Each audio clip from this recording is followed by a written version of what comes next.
Hey guys, it's Kevin in my review for Chaos Walking.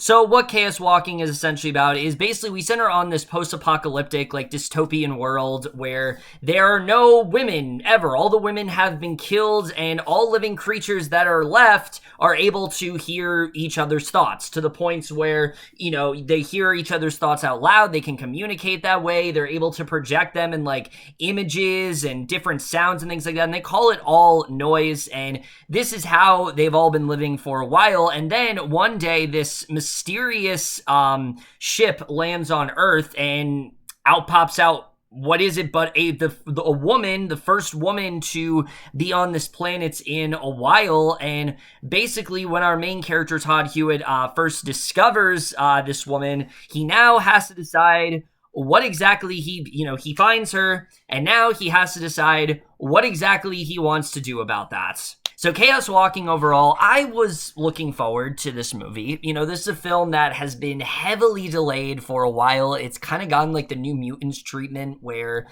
it's one of those movies where I'm sure people have known about it, but I didn't actually think it was ever going to come out. And originally I was very excited for it because we had people like Charlie Kaufman attached to it. And Charlie Kaufman, you guys know, is one of my favorite directors. And the fact that he'd attach himself to something like this, that had me very excited. I love Kaufman a lot, and I was excited to see what he was really going to do with, this kind of film. And then John Lee Hancock was attached, and then Robert Zemeckis, and then they scrapped all of that. And the film was reshot heavily, and it's finally coming out, and the closer we got to it, the less interested I really did become, because it felt like one of those films that the studio just did not really have a lot of confidence in, and it's just kind of releasing because, well, we're in a pandemic now, we need films to release. So it's out, I finally seen it, and it sucks.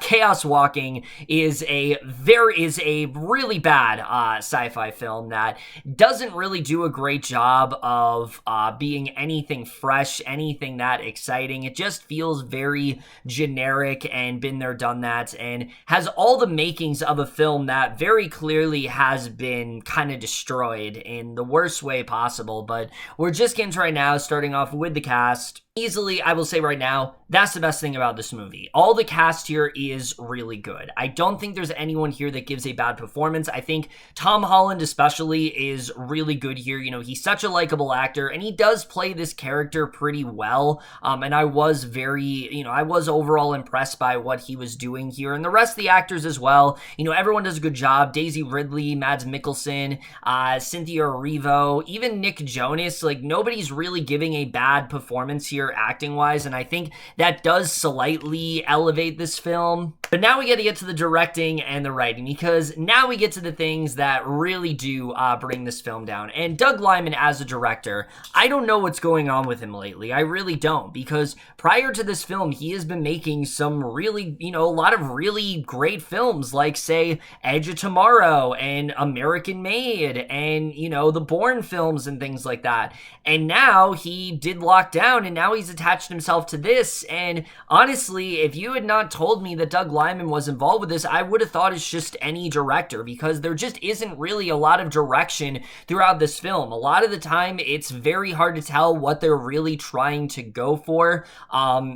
The film feels very forced in that way in terms of its storytelling, and I think you needed a much more direction in this movie. It very much feels like Doug Liman was not originally supposed to be behind this. It feels like they needed a well-known director, and so they attached Liman to it, but he didn't have any real passion for this film, and it very much does show. It feels like he just kind of did it because he needed a film to direct. And yeah, so it's very flat, it's very flat direction, and I think definitely the film could have been elevated if we had someone that was a lot more interested in making this film, had a lot more passion behind him, but it just didn't really feel like Liman had that here, and I think that really does bring this film down. But easily the biggest issue with this film has to be the screenplay. The screenplay to this film is such a jumbled mess. I mean, right off the bat, this is not a bad plot. I don't dislike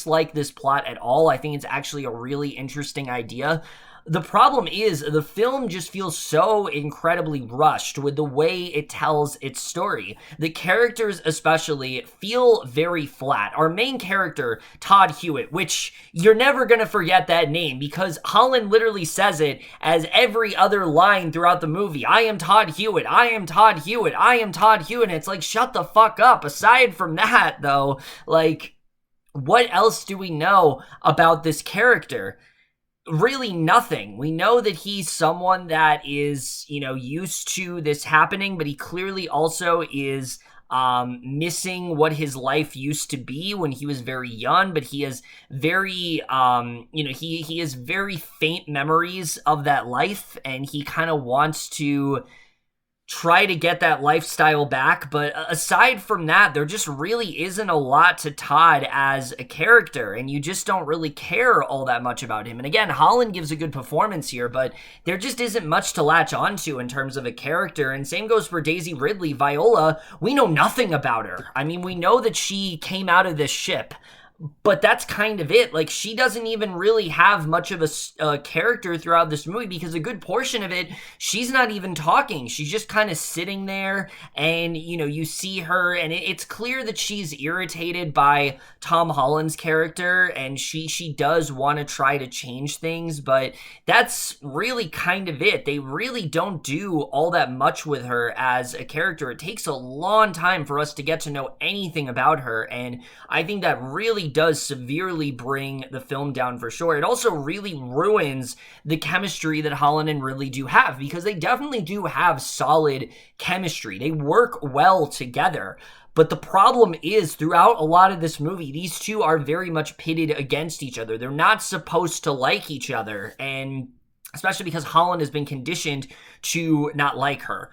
And so for a good portion of the movie, you're just not really getting to see any real interaction from them. And I think that's definitely something that brings this film down. They make this choice to where they're just not going to have them like each other. And then when they do, it just feels rushed. And they really don't do a good job of diving into either of these two characters. So already you have characters here that are very flat, but the world, especially the world building here, is incredibly weak. And they really don't do a good job of explaining why any of this matters. Why did this happen? Why is this need to happen? What is the goal here? Mads Mikkelsen, especially.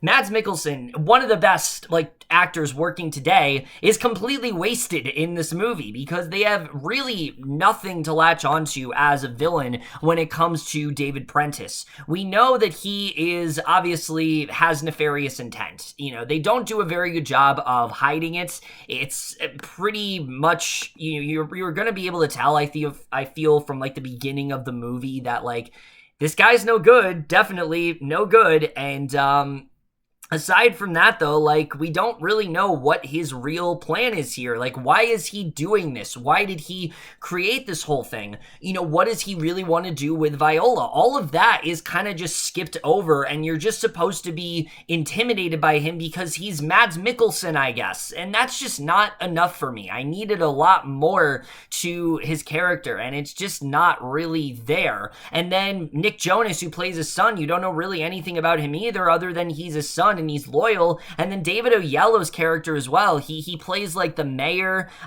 He plays this priest of sorts, and he's also supposed to be very much for what they're doing, and you don't really care much about him either. So again, virtually every character in this movie just feels very flat. There just really isn't much to them, and the problem is there's a lot that these characters do end up going through. For example, the film puts a lot of emphasis on Todd's relationship with his fathers.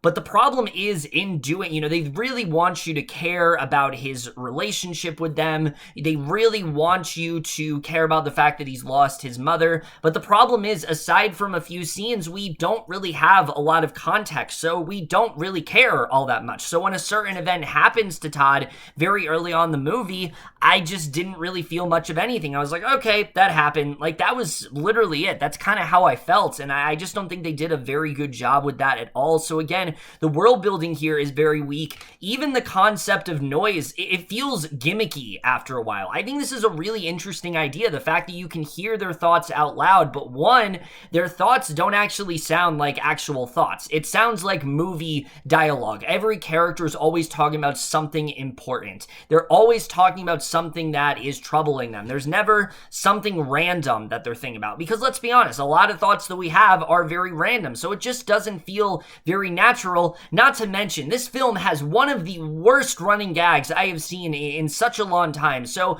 constantly throughout this movie, Todd is someone that, you know, he is very nervous a lot of the time. He doesn't really want to do anything that hard. And whenever he's scared, he has this trigger where he goes, "Who am I? I am Todd Hewitt. I am Todd Hewitt. I am Todd Hewitt. I am Todd Hewitt." Just over and over again. It's like, shut the fuck up. I get that that's your name. Like, you don't have to keep telling me every 5 seconds. And I really don't understand what they were trying to do here with this idea of just him repeating his name over and over again.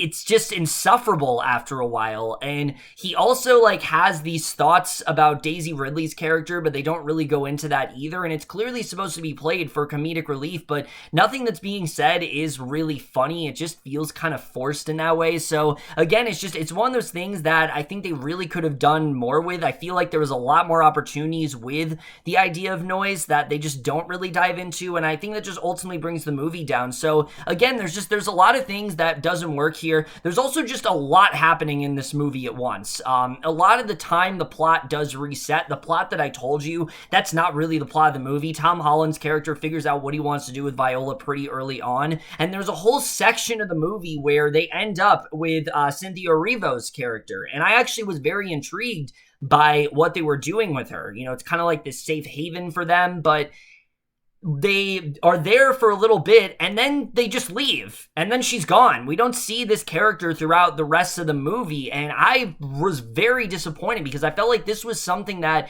actually could have given the film more layers. If they would have given her more to do, maybe they could have done something, but she just kind of feels like a plot device there to just kind of like spout off exposition and really not much else.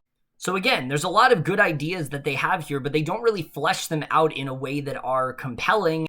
And they also just do too much and give you so much information that you just don't really care about a lot of what's going on. So it's just a very muddled and very haphazard screenplay that is easily one of the messiest I've seen in quite a bit. But let's get into the cinematography here, because I do think the look of this movie isn't bad. It just looks very generic. You've seen this done a lot in a lot of YA films. I feel like you could look at a still from this movie and it's just not going to look all that different from, say, The Hunger Games or Divergent or something. It has a very similar look to those films, and I don't think they did enough here to really give it a look of its own. You know, the look of, just the look in general of Prentisstown, it isn't one that is particularly interesting. It isn't one that is particularly eye-catching. It's just very generic and dull-looking, and I don't think they did a very good job with that very much at all. And the action sequences as well. There's quite a few action sequences in this movie, but none of them really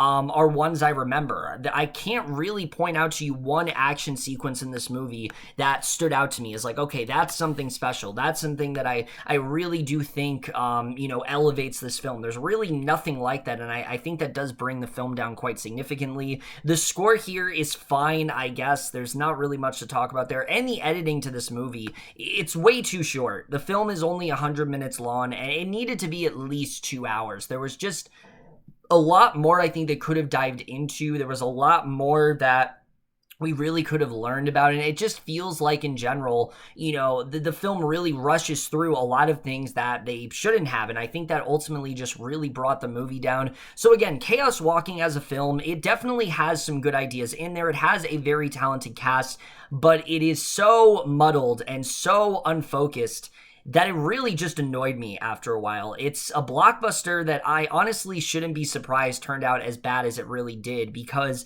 it was reshot so many times. It very much does feel that way. It feels like a film that's had all the creativity just kind of sucked out of it, and what we have is just this really dull and